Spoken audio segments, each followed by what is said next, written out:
Bismillahirrahmanirrahim. Alhamdulillahirabbil alamin. Allahumma shalli wa sallim ala sayidina Muhammadin miftahi babi rahmatillah adada ma fi ilmillah salatan wa salaman daimaini bidawami mulkillah wa ala alihi wa sahbihi. Allahumma shalli ala sayidina Muhammadin salatan taftahu biha lana futuhal arifin wa tufaqihuna biha fid din wa ala alihi wa sahbihi. Assalamualaikum warahmatullahi wabarakatuh. Ikhwani rahimakumullah, kawan-kawan, teman-teman, saudaraku, kaum muslimin dan muslimat dimanapun berada, khususnya rekan-rekan mahasiswa Universitas 11 Maret Surakarta dan rekan-rekan mahasiswa dimanapun berada yang saat ini menyaksikan tayangan ini bersama saya. Mudah-mudahan semuanya semakin sehat, semakin sukses. Yang sakit mudah-mudahan segera diberi kesembuhan yang barokah, yang manfaat dunia hingga akhirah. Amin Allahumma amin. Tema kali ini menarik, masalah tekad dan niat. Niatnya dan tekadnya sudah ke akhirat atau belum? Udah punya niat dan tekad yang benar atau niat dan tekadnya yang salah. Kurang lebih ringkasnya seperti itu. Hidup ini bergantung pada niat kita. Jalan hidup kita ini bergantung pada niat dan kesungguhan kita minta sama Allah Subhanahu wa Ta'ala. Pertama-tama yang perlu kita ketahui dan sebetulnya kita sudah tahu, tapi lupa, tapi kita lalai, bahwasannya hidup itu teramat sangat singkat. Kalau melihat jagat raya yang begitu besar, yang melihat jagat raya yang luar biasa, melihat alam semesta yang luar biasa besarnya, melihat alam semesta yang sampai sekarang kita pun nggak ngerti ya, ujungnya ada di mana. Usia 60-70 tahun itu kan sangat singkat. Sementara usia umatku di antara 60 sampai 70 tahun. Sementara jagat raya gedenya segini. Jagat raya luasnya luar biasa. Apa cukup nih usia 60 sampai 70 tahun untuk menjelajah jagat raya? Jawabannya cukup. Insya Allah cukup. Kalau barokah. Seperti baginda Muhammad SAW dalam sekejap bisa Isra, perjalanan dari Masjidil Haram ke Masjidil Aqsa, titik awal dan titik akhirnya. Kemudian dari Masjidil Aqsa ke Sidratul Muntaha. Dan ketika Nabi SAW kembali ke tempat di mana beliau berangkat, ternyata tempat berangkatnya masih hangat. Ya masih hangat. Tempat beliau rebahan, tidur itu masih hangat. Kalau kita melihat seperti itu, sebetulnya usia kita ini kalau barokah, ya nyampe kemana-mana, insya Allah. Ya nyampe kemana-mana. Tapi secara zahir kita paham, usia ini sangat singkat, jagat raya terlampau luas, berarti kita ini butuh kehidupan yang abadi, kehidupan setelah ini untuk menjelajah alam surgawi, alam yang disiapkan untuk kita semua dalam kehidupan yang abadi. Tentunya alam itu jauh lebih luas, alam itu jauh lebih hebat, alam itu jauh lebih indah dari semua keindahan yang pernah kita lihat atau pernah kita dengar. Nah, pertanyaannya gini loh, sadar enggak kalau usia kita ini singkat, terus kita akan meninggal dunia. Kita akan, kalau bahasa kasarnya mati gitu ya. Tapi lebih enak disebutkan secara kayak ini. Kita akan mati gitu loh. Kita akan mati, kita akan meninggal dunia. Usia kita singkatnya luar biasa. Sudah paham belum kalau tujuannya itu ke sana gitu? Tujuannya ke akhirat. Tujuannya ke surganya Allah Subhanahu wa Ta'ala. Kita sudah paham belum? Kalau kita sudah paham, kemudian kita paham juga usia kita itu teramat sangat singkat, maka kita akan meniatkan semua diam dan gerak kita, semua yang kita lakukan, kalau kita cerdas, kita akan mengarah kepada akhirat. Kita akan mengarah kepada yang abadi dalam kebahagiaan. Kita akan menuju ya tempat yang di situ tidak ada akhirnya, tempat yang tidak ada ujung yang bisa kita selesaikan karena akan terus abadi selama-lamanya. Ya tempat yang keindahannya mala ain ra'at wala udhunun sami'at wala khatra ala qalbil bashar, tidak pernah didengar telinga, tidak pernah dilihat mata, tidak pernah terlintas oleh hati manusia tentang keindahan surga tersebut. Kalau kita cerdas, maka kita akan menjadikan seluruh kemampuan yang diberikan Allah kepada kita untuk mengejar akhirat tersebut. Kalau kita cerdas. Bagaimana yang disebutkan oleh Nabi SAW, Al-kayyisu man dana nafsahu wa amila lima ba'dal maut. Orang yang cerdas itu orang yang mampu menundukkan hawa nafsunya, memperhitungkan dirinya, hitung-hitungan terhadap dirinya sendiri, ya, nggak ngitung orang lain. Kita kan sukanya ngitung orang lain, ya nggak ngitung diri kita sendiri. Dia sibuk ngitung dirinya sendiri, kemudian dia tundukkan hawa nafsunya, wa amila lima ba'dal maut. Dan dia bekerja untuk kehidupan setelah wafatnya nanti. Dia bekerja untuk kehidupan setelah matinya nanti. Dia beramal untuk kehidupan akhirat. Itu orang yang cerdas. Nah, kalau kita sudah punya niat, harus dibuktikan. Saya niatnya masuk surga. Karena kalau kita tanya semua orang itu ya, insya Allah jawabannya sama. Maaf, mohon maaf dengan segala hormat. Perampok ditangkap, ditanya, Bapak perampok pilih surga atau neraka? Jawabannya pasti surga. Oh, surga. Tidak mungkin saya pilih neraka, surga. Kalau pemabuk kemudian setelah sadar, ya kalau lagi mabuk jangan diajak bicara. Berarti kita yang mabuk. Tahu ada orang mabuk kok diajak bicara, orang mabuk didakwahi. Ya, kamu jangan mabuk. Nah, berarti kita yang dakwahin kita ini lagi mabuk, nggak sadar nih. Orang mabuk kok diajak bicara ya. Tunggu sampai sadar dulu, normal dulu, udah bisa diajak bicara, baru kita tanya. Ya, pilih surga atau neraka? Jawabannya pasti akan, saya pilih surga. Pilih surga, nggak pilih neraka. Semua orang kalau ditanya, kamu lihat hidup, sebetulnya niatmu nih pengen masuk surga atau neraka? Jawabannya, pengen masuk surga. Nggak ada yang pengen masuk neraka. Tapi niat itu ada definisinya. Dalam Islam itu niat bukan angan-angan. Ya, bukan lintasan dalam hati, bukan gerak hati. Jadi seringkali kita salah mengartikan niat. Saya sudah berniat, ada gerakan dalam hati. Bukan. Niat itu adalah qasdu syai', suatu tujuan, ya tujuan yang kita angan-angankan, keinginan yang kita harapkan, muqtarinun bi fi'lih. Tapi langsung diikuti aksi nyata, itu baru namanya niat. Ya, contoh ada orang berniat menunaikan ibadah haji. Niat ibadah haji. Dia tidak nunggu dulu datangnya bulan haji.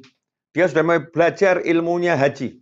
Rukun-rukunnya haji itu apa? Ya, wajib-wajibnya haji itu apa? Dia pelajari. Nah, itu namanya dia niat menunaikan ibadah haji. Karena udah ada kerja nyatanya. Sudah ada aksinya. Itu namanya niat. Nah, kita ini dalam hidup pengen surga. Sudahkah itu niat terwujud dalam arti yang sebenarnya atau sekedar angan-angan? Saya pengen masuk surga, saya pengen masuk surga, tapi nggak sholat kita. Saya pengen masuk surga, saya pengen masuk surga, tapi durhaka sama orang tua. Na'udzubillah min dzalik. Saya pengen masuk surga, saya pengen masuk surga, tapi tidak mau mengeluarkan kewajiban zakatnya. Itu namanya bukan niat masuk surga, baru melamun. Ya, melamun pengen masuk surga. Meskipun lamunannya bagus, tapi banyak orang yang tertipu dengan lamunannya. Ya, al-amani. Jadi kalau yang namanya lamunan-lamunan ini adalah tipuan-tipuan setan. Dikasih lamunan-lamunan yang baik, tapi ngelamun terus hidupnya. Nggak pernah sholat. Nggak pernah mau belajar, ya, nggak pernah mau menjalankan kewajibannya. Ini namanya melamun. Nah, seorang yang baik, mudah-mudahan kita semua dan seluruh umat Islam masuk dalam kelompok ini, orang yang baik, amin, Allahumma amin, adalah orang yang betul-betul niatnya itu bulat gitu ya. Dibuktikan dengan aksi nyata. Contoh, Nabi Musa alaihi salam. Nabi loh ini. Nabi Musa ini Nabi Rasul yang punya pangkat tinggi di sisi Allah Ta'ala. Bahkan kalau nanti diteliti, itu Nabi yang paling banyak disebut dalam Al-Quran dikisahkan adalah Nabi Musa alaihissalam. Ya, Nabi Musa ini Nabi yang paling banyak kisahnya disebutkan dalam Al-Quran. Bahkan namanya paling banyak disebut dalam Al-Quran. Itu Nabi Musa alaihissalam. Nabi Musa ini iri kepada kita, umatnya Nabi Muhammad SAW. Ya, iri kok umatnya Rasulullah ini di akhir zaman tapi punya pangkat yang tinggi di sisi Allah Ta'ala. Sampai-sampai Nabi Musa itu berdoa, ya Allah jadikan aku umatnya Ahmad, umatnya Muhammad SAW. Nabi Musa pengen jadi seperti kita, karena melihat kemuliaan kita yang luar biasa. Bukan berarti kita lebih mulia dari Nabi Musa, bukan. Tapi Nabi Musa paham betul nilai kemuliaan yang Allah berikan kepada kita, umat Nabi Muhammad SAW. Alhamdulillah harus kita syukuri. Nah, Nabi Musa yang luar biasa itu, kalau kita lihat, ketika Nabi Musa mendengar ada hamba Allah yang namanya Khadir atau Khidir alaihi salam punya ilmu dari Allah Ta'ala, dikasih Allah ilmu, ya, yang tidak Allah berikan kepada nabi yang lain, yang tidak Allah berikan kepada rasul yang lain. Ilmu yang khusus Allah berikan pada Nabi Khadir alaihissalam. Maka Nabi Musa bertekad, Nabi Musa berniat untuk belajar dari Nabi Khadir alaihissalam. Bagaimana ketika seorang nabi berniat?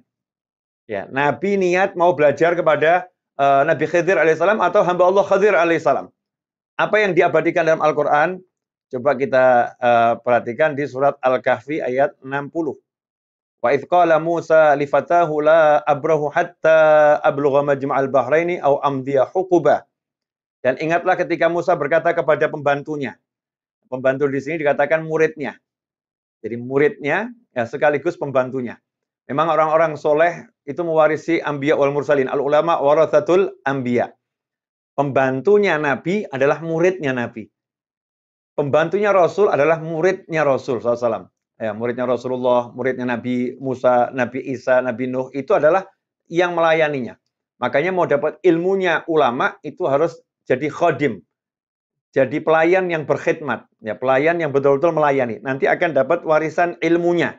Dan itulah yang terjadi ketika Nabi Musa alaihissalam mau pergi berguru pada Nabi Khadir alaihissalam. Nabi Musa ngajak murid kesayangannya, sekaligus itu juga pembantu utamanya. Ya, jadi murid itu melayani gurunya dengan sepenuh hati. Diajak, dan apa kalimat yang Nabi Musa sampaikan alaihissalam kepada muridnya tersebut, pembantunya tersebut, dan ingatlah ketika Musa berkata kepada pembantunya, aku tidak akan berhenti berjalan. Wa idh qala Musa li fatahu la abrahu hatta ablugha majma'al bahrain. Saya tidak akan berhenti berjalan. Ini kan niat yang luar biasa ya. Saya tidak akan berhenti berjalan sebelum saya bertemu dengan dia. Itu kalau orang lagi jatuh cinta. Nah, ngomong sama orang lain, pengen ketemu kekasihnya. Saya nggak akan berhenti sebelum bertemu dengan dia. Saya tidak akan berhenti sebelum dia memaafkan saya. Itu kalau orang lagi minta maaf gitu ya. Saya tidak akan berhenti ya sebelum saya sampai ke tempat di mana dia berada. Dan itulah yang diucapkan Nabi Musa alaihissalam ketika berniat pengen belajar pada Nabi Khadir alaihissalam. Beliau berkata, hatta ablugha majma'al bahrain. Saya tidak akan berhenti sampai ketemu tempat pertemuan dua laut. Ya, sampai saya ke tempat pertemuan dua laut. Kalau udah ketemu tempat pertemuan dua laut itu, baru nanti saya akan berhenti. Kenapa begitu? Karena di tempat pertemuan dua laut itulah alamatnya Nabi Khidir alaihissalam. Alamatnya agak susah ya, tempat pertemuan dua laut. Saat itu nggak tahu di mana, makanya Nabi Musa menyusuri tepi laut. Ya, menyusuri tepi laut, dan beliau berkata, au amdhiya huquba, dan saya tidak akan berhenti, ya, walaupun itu jalannya bertahun-tahun. Jadi kalau nggak ketemu tempat pertemuan dua laut itu, saya akan cari terus, walaupun jalan kaki bertahun-tahun. Ini loh seorang nabi kalau udah niat.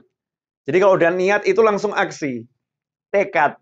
Nah, nggak seperti orang sekarang, niat ngamalin sholawat, biar hajatnya kabul. Nih, sholawatnya diamalin, tapi hajatnya belum kabul-kabul. Terus ngomong begini, wah, kelihatannya nggak hasil nih sholawatnya. Sholawatnya kurang ajib nih. Masya Allah, sholawat kok kurang ajib, kurang bagus. Ya, ini kalimat yang salah. Wah, sholawatnya kurang manjur. Na'udzubillah min dzalik. Nggak ada sholawat yang kurang manjur. Mestinya kita punya tekad, niat seperti Anbiya wal Mursalin. Saya akan terus baca sholawat ini. Sampai apa yang saya inginkan diwujudkan sama Allah Ta'ala. Nggak berhenti ngetuk. Ini kalau udah niatnya seperti ini, maka manjad dawajat. Siapa yang sungguh-sungguh, dia akan mendapatkan yang dia inginkan. Sungguh-sungguh. Kadang-kadang kita ini enggak. Kalau kata orang, mohon maaf, ini bahasa agak kasar, tapi peribahasa ya. Panas-panas, apa itu? Titik-titik ayam gitu ya. Panas-panas, titik-titik ayam. Di awalnya semangat. Ya, tapi setelah itu, ya hilang. Cepat hilangnya itu. Cepat turunnya. Nah, itu namanya bukan niat itu. Kalau niat yang sungguh-sungguh, maka dia akan terus istiqomah. Dia akan terus memperjuangkan apa yang dia inginkan. Nah, kaitannya dengan kita dalam perjalanan menuju akhirat, yang kita inginkan itu surga. Masa pengen neraka? Nggak mungkin toh. Kita pengen surga, Kalau udah niatnya ke surga, maka seluruh tubuhnya diajak ke surga. Pandangannya diajak ke surga. Telinganya diajak ke surga. Mulutnya diajak ke surga. Tangannya diajak ke surga. Kakinya diajak ke surga. Ya, perutnya diajak ke surga. seluruh tubuhnya diajak ke surga. Begitu ada bagian tubuhnya yang mampir ke arah neraka, maka segera ditarik. Yuk, ke surga. Ayo, ke surga. Jadi nggak ada yang namanya orang udah niat ke surga itu, kalau jatuh nggak mau bangun, nggak ada. Begitu dia jatuh, dia akan cepat bangun. Itulah hebatnya orang udah niat arahnya surga. Nggak ada putus asa. Begini, saya mau kasih contoh sederhana. Saya mau datang pengajian. Saya naik mobil. Saya mau ceramah. Tiba-tiba ban mobil kempes. Ya, ban mobil kempes. Apa kemudian saya ngomong, ban mobilnya kempes. Dah telepon panitia, mohon maaf, nggak bisa hadir. Ya karena ban mobil saya kempes. Ini namanya orang niat beneran apa nggak niat ini? Kalau saya niat beneran, maka kalau ban mobilnya kempes, saya akan tambal. Nggak ada waktu nempel, saya akan telepon. Ya, saya akan cari kendaraan yang bisa ngantarkan saya ke tujuan. Kalau nggak ada, saya akan jalan kaki. Ya, saya akan jalan kaki ke tempat pengajian. Oh, Beb, jaraknya ratusan kilo, nggak peduli. Pokoknya saya jalan kaki sampai dapat tumpangan. Ya, terus berjuang. Itu namanya orang punya niat yang luar biasa. Nah, kalau niat kita seperti itu, insya Allah, nggak ada yang nggak akan digapai. Biiznillah semuanya akan tercapai. Karena judulnya pantang menyerah. Ya, pantang menyerah. Tekadnya bulat ke akhirat. Oh, Habib, tapi saya, Ustadz, Kiai, Guru, tapi saya ini terperosok dalam dosa. Dosa itu nggak akan matahkan semangat orang-orang yang tujuannya akhirat. Karena apa? Karena Allah sudah mengatakan, Innallaha yuhibbut tawwabin wa yuhibbul mutatahhirin. Sungguh Allah mencintai orang-orang suka bertobat dan orang-orang yang suka bersihkan diri. Begitu dia tergoda nafsu, tergoda setan, terjerembab, terserungkur, masuk dalam kubangan dosa, maka dia ingat tujuanku adalah surga. Gak repot. Langsung dia berdiri, dia bersihkan tubuhnya, dia minta ampun sama Allah Ta'ala. Ya Allah, Allah ampuni aku. Ya Allah, maafkan aku. Ya Allah, aku banyak dosa. Ya Allah, Allah maha mengampuni orang-orang yang mau minta ampun pada Allah Subhanahu wa Ta'ala. Dia lanjutkan perjalanan. Bukan seperti orang yang terjebak dalam dosa, kemudian dia nggak tahu tujuannya akhirat, cuma nyesali. Kok saya bisa begini ya? Kok saya dosa lagi ya? Saya kok seperti ini ya? Sungguh saya jelek. Memang saya nggak pantas masuk surga. Memang saya tempatnya di neraka. Ya udah deh, nggak usah sholat deh, percuma toh. Nanti sholat saya maksiat lagi. Saya kumpul sama orang soleh nanti maksiat lagi. Memang saya nggak pantas kumpul sama orang soleh. Pesimis, putus asa. Ini orang yang tergoda oleh syaitan, nggak tahu tujuan yang sebenarnya. Kalau tujuan kita udah akhirat, tujuan kita surganya Allah Subhanahu wa Ta'ala, maka kita tidak akan menyerah apapun yang terjadi. Jadi misalnya dosa, maksiat itu nggak akan menghalangi. Untuk dosa, Allah maha mengampuni dosa. Untuk maksiat, Allah maha menolong kita untuk keluar dari kubangan maksiat. Untuk kekurangan, Allah maha menerima orang-orang yang punya kekurangan. Asal dia berjalan untuk memperbaiki. Enak semuanya ke akhirat. Gak ada yang gak enak. Mudah. Ya, mudahnya luar biasa. Nah, kalau udah prinsipnya begini, tinggal kita hidupnya nyantai. Gak repot. Misal nih, kerja. Kok hasilnya masih minim, sedikit. Orang yang tujuannya akhirat jelas, ngerti dia. Wong saya tujuannya kerja itu cari pahala kok, bukan cari hasil. Yang penting saya kerja sebaik mungkin. Masalah hasilnya nanti dapatnya sedikit, yang penting udah saya kerjakan sebaik mungkin menurut caranya Allah Subhanahu wa Ta'ala, menurut aturan yang telah diberikan Allah Subhanahu wa Ta'ala. Saya udah menang karena sudah dapat pahala yang besar dari Allah Subhanahu wa Ta'ala. Perkara nggak punya duit, nggak bisa beli ini, nggak bisa bayar itu, ya udah sabar. Sabar itu pahalanya juga jannah. Wasabru thawabuhul jannah. Orang sabar itu pahalanya surga. Sehingga enak terus dia. Karena dia tahu tujuannya kemana. Nah, ini kalau orang nggak tahu tujuannya kemana, ini yang repot.